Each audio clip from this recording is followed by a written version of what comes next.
Hi friends, आपका स्वागत है मेरे YouTube channel computer science engineering ज्ञान। आज हम बीटेक फर्स्ट सेमेस्टर में मैथ में मैट्रिक्स देखने वाले हैं, जो मोस्ट इम्पोर्टेंट टॉपिक है। जो एग्ज़ाम में एक ही एग्ज़ाम में 3 या 4 क्वेश्चन आता है, जो 7 मार्क्स का होता है। तो ये टॉपिक हम लोगों को क्लियर करना बहुत ही इंपॉर्टेंट है। इसके पहले वाले वीडियो में हम लोगों ने और टॉपिक क्लियर किया है, लेकिन अभी हमको जो पढ़ना है वो है मैट्रिक्स। तो सबसे पहले इसका जो बेसिक है वो हम लोग पढ़ लेते हैं। तो बेसिक जो है वो है, a matrix is a rectangular array of or other matrices object of for which operation such as addition or multiplication.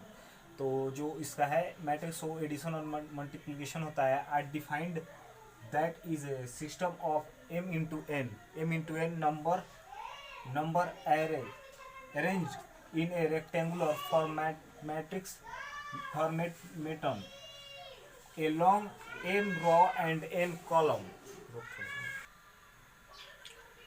तो m row and n column and bounded by the bracket जो हम लोग matrix में लिखते हैं वो इसी तरह लिखते हैं। Bracket is called and m into m by n matrix which is written as m cross n matrix। हम लोग जो डिटर्मिनेंट में 12th में पढ़े थे, वो डिटर्मिनेंट हम लोग का इस टाइप का रहता है, और मैट्रिक्स जो हम लोग पढ़ते हैं वो इस टाइप का रहता है। तो अभी हम लोग मैट्रिक्स पढ़ रहे हैं, तो हम लोग जो ब्रैकेट होगा इस टाइप का देंगे। तो इस टाइप का ब्रैकेट हम लोग देंगे। उसके बाद हम लोग देख लेते हैं।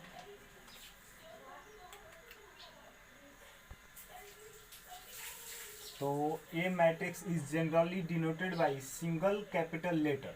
तो हम लोग जो डिनोट करते हैं मैट्रिक्स को सिंगल कैपिटल लेटर में इसको डिनोट करते हैं। तो मैंने एक एग्जांपल लिया है, इजी इक्वल टू ए 1 2 3 4 5 0। मैंने एक एग्जांपल लिया है, तो ए इक्वल टू 1 2 3 4 5 0। इसमें अगर हम लोग समझते लेते हैं कि रो कौन सा है और कॉलम कौन सा है। तो ये वाला जो होता है वो रो होता है। रो को R1 R2 R से इसको लिखते हैं, और कॉलम ये होता है कॉलम। तो ये हो गया आपका C1 C2 और C3। ये आपका रो हो गया और ये आपका कॉलम हो गया। तो to locate any particular element of a matrix, the element denoted by a letter followed by two suffix which respectively specify the row and column.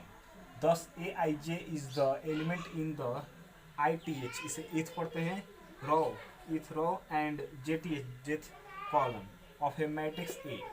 तो हम लोगों ने एक एग्जांपल लिया है, इजी ए इक्वल टू 1 2 3 4 5 0। तो हम लोग का जो क्वेश्चन है वो बोल रहा है A11। तो सबसे पहले हम लोग समझ लेते हैं कि A11 A12 A3 क्या होता है।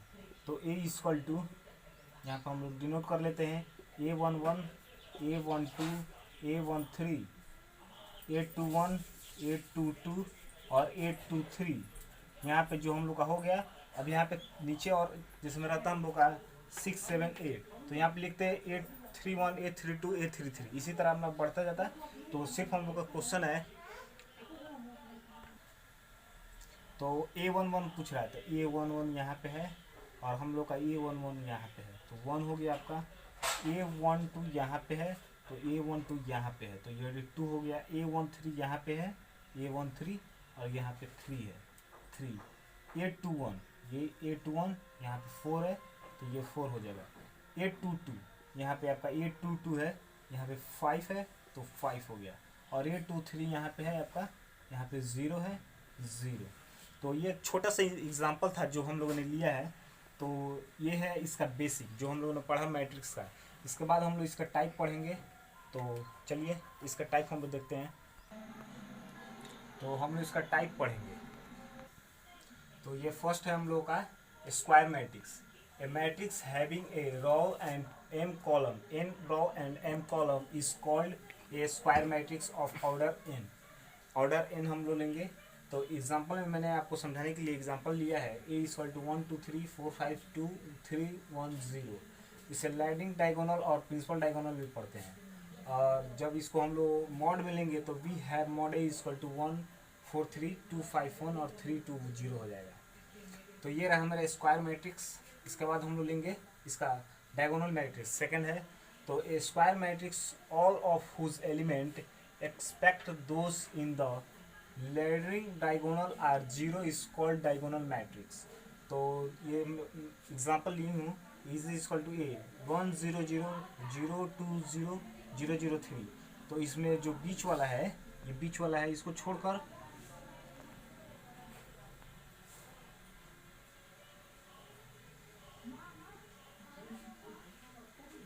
ये बीच वाला छोड़कर सब जीरो होगा इसमें। और इसमें से स्क्वायर मैट्रिक्स में मैंने आपको यहाँ पे बता देता हूँ, स्क्वायर मैट्रिक्स में ये बीच वाला होगा, और डायगोनल मैट्रिक्स में ये बीच वाला छोड़कर सब जीरो होगा। और scalar matrix, a diagonal matrix whose all the leading diagonal elements are equal is called a scalar matrix. Is equal to इसमें 2 होगा, और अपर लिमिट और लोअर लिमिट ये इसका जीरो होगा, अपर और लोअर। और फोर्थ नंबर है यूनिट और आइडेंटिटी मैट्रिक्स। इसमें जो होता है वो होता है a diagonal matrix of order n with has unity for all it is diagonal element is called a unit matrix of order m and is denoted by in। इसे identity matrix को हम I3 से denote करते हैं, जो 0 1 होता है इसका बीच का वैल्यू, और अपर और लोअर इसका 0 होता है। इसके बाद हम लोग इसका 5 हम लोग टाइप लिए हैं, symmetrical and skew symmetrical matrix, जो हम लोग 12th क्लास में भी पढ़ चुके हैं। तो जो हम लोग को इंजीनियरिंग में पढ़ना है वो थोड़ा सा, इसमें ज़्यादा कुछ नहीं, थोड़ा सा इसका बेसिक हम लोग जान लेते हैं।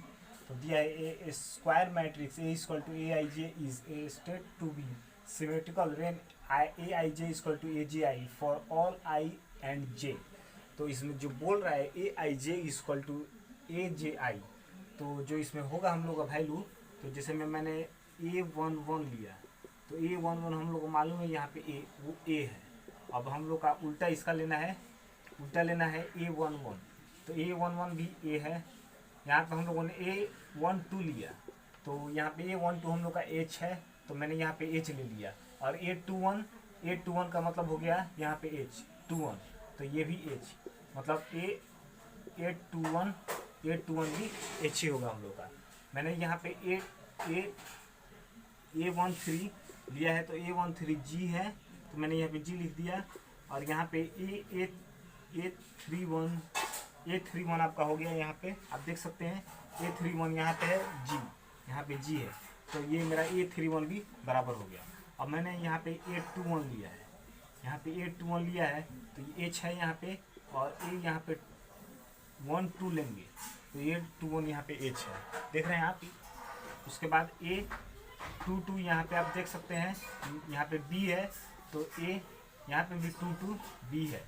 यहाँ पे A23 इक्वल टू, यहाँ पे देख सकते हैं F है, यहाँ पे F है 23, तो ये F हो गया। और A32 भी यहाँ पे आप देख सकते हैं 32 ये है, ये 32 है, तो यहाँ पे F हो गया। यहाँ पे हम लोग A31 इक्वल टू, यहाँ पे आप देख सकते हैं G है, तो मैंने यहाँ पे G लिया है। और A13 यहाँ पे G है, तो मैंने यहाँ पे G इक्वल टू बराबर है।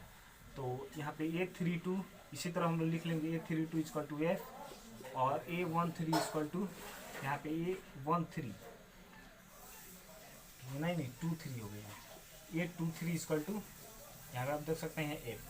इसके बाद A33 आपका है यहाँ पे C, यहाँ पे आप देख सकते हैं C है, तो हम लोग यहाँ पे A33 लेंगे, A33 भी C है। तो इससे ये सही होता है कि यहाँ पे ए I J equal to A J आई, यहाँ पे जो हम लोगों ने वैल्यू लिया है ए I J equal to A J आई, तो यहाँ पे ये हो गया। अब इसके बाद हम लोग इसका स्क्यू सिमेट्रिकल मैट्रिक्स देखेंगे। इसलिए ए इज ए सिमेट्रिकल मैट्रिक्स। इसी टाइप का हम लोग सेकेंड लेंगे, तो सेकेंड में आपका हो जाएगा, सेकेंड में आप लोग देख सकते हैं, मैं यहाँ पे लिख देता हूँ। इसका जो सेकेंड होगा वो होगा यहाँ पे ए आई जे था, तो ए आई जे, और ये हो गया आपका ए माइनस ए आई जे। तो इस पर हम लोग क्वेश्चन लेते हैं, ए इक्वल टू, तो हम लोग यहाँ पे A11 लेंगे, तो 0 है, तो A11 भी 0 होगा। A12 यहाँ पे H है तो यहाँ पे H मैंने लिया तो A21 H, तो ये हो गया माइनस H। यहाँ मैं लिख देता हूँ माइनस H, यहाँ पे A21 माइनस H। यहाँ मैंने A13 लिया तो A13 हो गया आपका माइनस G, तो A31 आप देख सकते हैं G है, सही है। उसके बाद A21 मैं लूँगा यहाँ पे माइनस H, तो ये हो गया A12 इक्वल टू A12 यहाँ पे है 1 लिया हूँ तो ये 12 H है। इसी तरह आपका वैल्यू चला जाएगा कितना तक A33 आपका 0 है तो A33 भी आपका 0 ही होगा। तो जिस तरह मैंने यहाँ पे लिया है, यहाँ पे आप देख सकते हैं AIJ equal to minus AIJ, तो यहाँ पे मैंने वैल्यू लिया है O, तो यहाँ पे भी आ रहा है O, यहाँ पे H लिए हूँ तो यहाँ पे आ रहा है माइनस H, यहाँ पे कुछ मैंने छोड़ा नहीं माइनस G, यहाँ पे G, यहाँ पे माइनस H तो H, तो आप लोग देख सकते हैं AIJ इक्वल टू AJ, इसलिए A is skew symmetrical matrix.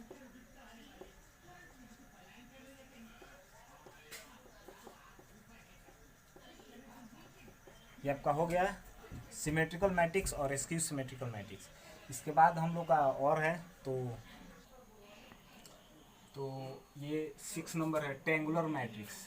Triangular matrix पे क्या बोल रहा है, a square matrix all of whose element below the leading upper triangular matrix. Example मैंने लिया है इजी AHG 0 OBF 0 0 0 0 C, तो जो इसका लोअर ट्रायंगुलर है ये 0 होगा इसमें।